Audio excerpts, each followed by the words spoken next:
drill 1 3/8 inch hole near the top of the tank that's above where the maximum water level is at in your tank, so that you can get air through this black hose going back to the recovery, to the pump out. Attach black hose to fitting and run down at a nice smooth arc down to your pump out bucket. Measure it so that you get a nice smooth arc with no sags hanging in the black hose. Take silicone and apply it to the first inch of the end of the 1.5 inch hose, and make sure you get it down inside of these threads, and it'll be about 1/8 of an inch thick all the way around the entire end, about 1 inch down. And then when you screw the end of the hose cuff onto it, and you start screwing it onto it, the silicone will keep squeezing down as you thread it on. Make sure you don't thread it on too far, and stop as soon as it reaches the end of the inside of the hose cuff where it's supposed to stop. Take a rag and just wipe off the excess silicone off of around the hose to the hose cuff, and then you have to wait 24 hours for the silicone to cure. Attach drain hose to your drain fitting and take it down to the bucket with a nice smooth arc so that there's no sags in it, so the water will flow gently down into the bucket.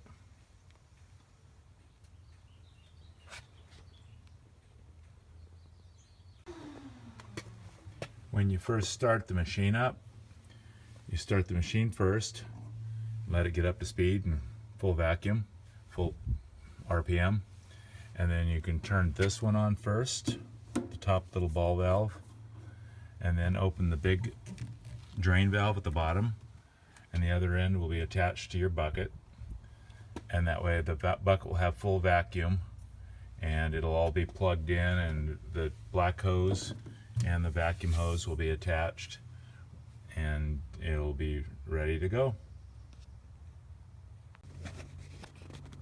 After you've cut your hose, the black hose going to the pump out tank, insert the end, compress this all the way down into the hose until it's all the way in, clear up inside as far as it'll go, up into these ears.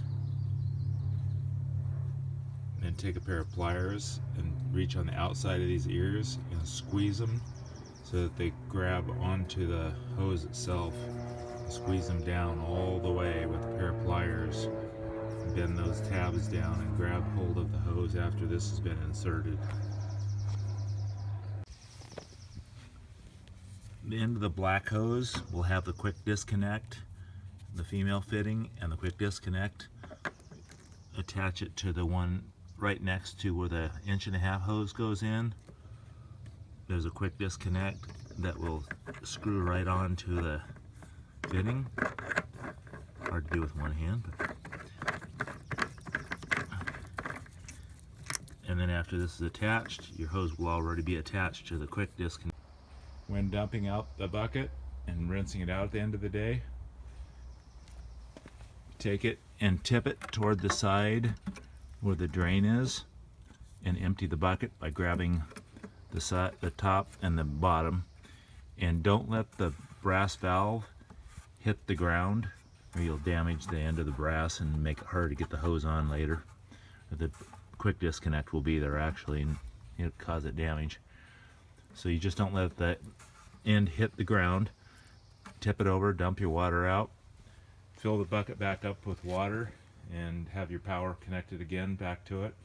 The pump will cycle and flush out the pump, disconnect the power, and dump the bucket again, making sure you don't hit the end of the valve against the ground, and just pick it up from here on the bottom. You just pick it totally off the ground and slightly tip it, rinse it out, and you're good to go.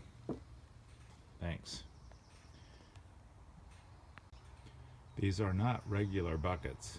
These are heavy duty really super thick, at least twice as thick as a regular bucket. The tops can withhold 300 pounds pressure on them. They're built very tough and to last.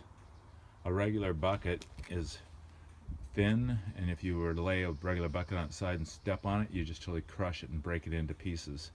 This thing is built super tough. It'll hold the vacuum and it'll last for many, many years.